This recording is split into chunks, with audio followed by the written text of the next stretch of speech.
What is up, citizens, and welcome back to the channel. Grab a drink and settle in because today we have an absolute mountain of Star Citizen news to get through. If you've been checking the forums or the RSI launcher over the last 24 hours, you already know the big news. The patch is officially live, and yes, it brings a ship we have been waiting on for what feels like an eternity. But beyond the live patch, yesterday's April 8th Roadmap Roundup dropped a massive payload of information regarding Alpha 4.8. We are looking at fundamental shifts in how we play together, incredible additions to the player-driven economy, and new combat loops that are going to test our coordination like never before. There is a lot of ground to cover, so let's not waste any time and dive right into the Alpha 4.7 release view. First and foremost, let's talk about the undisputed star of this patch. The MISC Hull B is finally officially available. This card has been set to released, and you can jump into the verse right now and spawn it. I cannot overstate how big of a deal this is for the hauling community.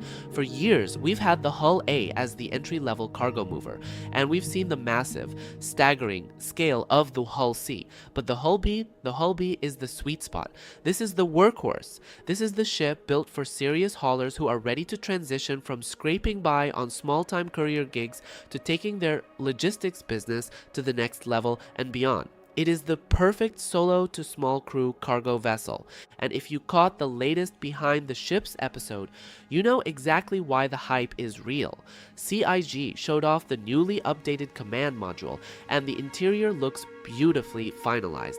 The classic MISC design language is on full display. Industrial, pragmatic, but with that signature sleekness.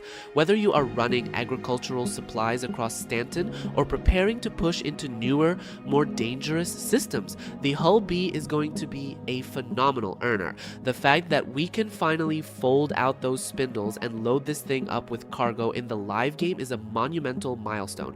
But the Hull B isn't the only vehicle that dropped. Also set to release in Alpha 4.7 is the Greycat UTV. Now, I know ground vehicles don't always get the same spotlight as a dedicated cargo hauler, but do not sleep on the UTV. Greycat is known for industrial reliability, and the UTV is delivering dependable, highly durable ground transport exactly when it matters most. When you are out surveying land, running between outposts, or needing to quickly move small footprint supplies across rough terrain without risking your ship, the UTV is going to be your best friend. It's rugged, it's practical, and it is a fantastic addition to the ground fleet. Speaking of industry and logistics, we have to talk about a massive under-the-radar change that accompanied this patch. The quality of your crafting materials has persisted between patches. Let that sink in. For anyone who has been spending hours out in the verse, carefully grinding, refining, and hoarding high-tier materials, your hard work is finally safe across the update wipe cycle. This is a colossal step forward for the player-driven economy we all want. It means dedicated crafters and industrialists can actually build long-term stockpiles. It means the market for rare, high-quality materials is going to stabilize because suppliers aren't losing their entire inventory every time a major patch drops. This is the foundation of a true functioning player economy. And if you want proof that CIG is leaning heavily into the industrial and base building future of the game, look no further than the pledge store right now. The Consolidated Outland Pioneer is currently up for sale early, ahead of the Main Captains of Industry event. If you want to be at the absolute forefront of planetary colonization, building outposts, and staking your claim, the Pioneer is the undisputed king of that gameplay loop. Putting it up for sale now tells me that CIG wants to get these ships into the hands of orgs who are planning the future of the verse. Alright, let's shift our focus to the future. Let's look at the Roadmap Roundup for Alpha 4.8 because CIG just set some incredibly ambitious features to tentative, and it is going to change how we fight. The biggest headline here is the introduction of tactical strike groups. Let's break down exactly what this means, because this is going to be the ultimate test for your org. Tactical strike groups are implementing a brand new cooperative ship combat experience. And I want to be very clear here about what this means. This isn't just multiplayer, this isn't just flying around in a shared universe and occasionally bumping into strangers.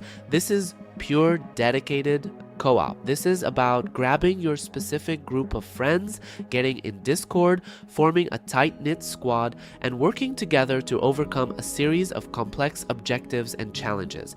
These missions are designed from the ground up for a multi-role fleet. You cannot just show up with 6 light fighters and expect to win. The roadmap explicitly states that players are encouraged to bring a diverse lineup. You are going to need heavy hitters, you are going to need electronic warfare, and most importantly, you are going to need dedicated support ships. You have to equip the right loadouts, and you absolutely must be ready to refuel and resupply both your ships in space and your FPS players on the ground right there on site if you want to succeed. This is combined arms warfare at its finest, and it's going to require serious communication. Tied directly to these new strike groups is the addition of QV extraction stations. These are located out in the MISC system, and the roadmap notes that they will provide the key infrastructure for the new tactical strike group content. MISC is a rugged, dangerous place, and these extraction stations are likely going to be the staging grounds or perhaps the targets for these massive fleet operations. Having dedicated set pieces for these co-op missions is going to add so much flavor to the universe. But what about the specific missions? Alpha 4.8 is also adding a new space combat mission archetype, Defend Location. We are finally moving beyond just sweeping an area clear of bounties. Now, players will be tasked with defending a location's fuel tanks from waves of NPC attackers. The roadmap mentions this will include a standalone mission, but more interestingly, a compounding mission where players will have multiple conflicting priorities to complete.